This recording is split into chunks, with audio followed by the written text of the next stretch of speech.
Það er ekki nokkuð stórt tap í Þorlákshöfn í kvöld. Þið mistu það svolítið frá okkur þarna í seinni hálfleiknum.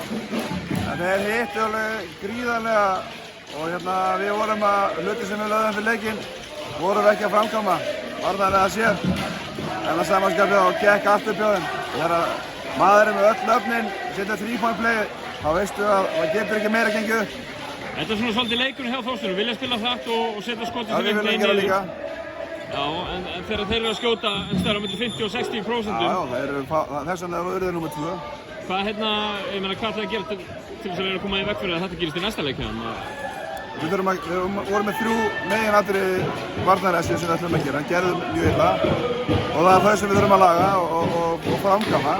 Því að þeir voru undan okkur, þeir voru miklu betri en við í dagana og ná bara samfellt í séri og við komum yfir 2-1.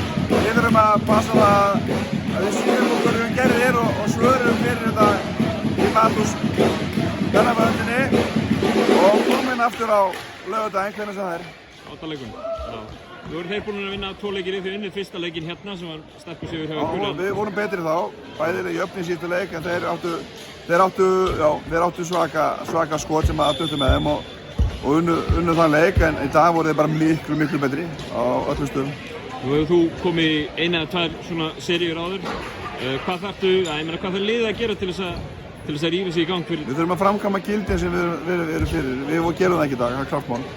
Og menn þurfa bara að standa saman og gera hlutina í sameiningu. Við gerum þetta ekki neitt og við erum lið og við erum búin að vera saman sem lið. Við erum 3 deildinni sem lið og það er klárt mál að ef gildin okkar eru á sömu blaðsjöðum að þá náum við góðum úrslitum og það er það sem við gerum á miðvikudaginn.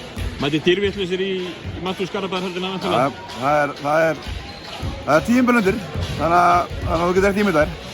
Robert, takk.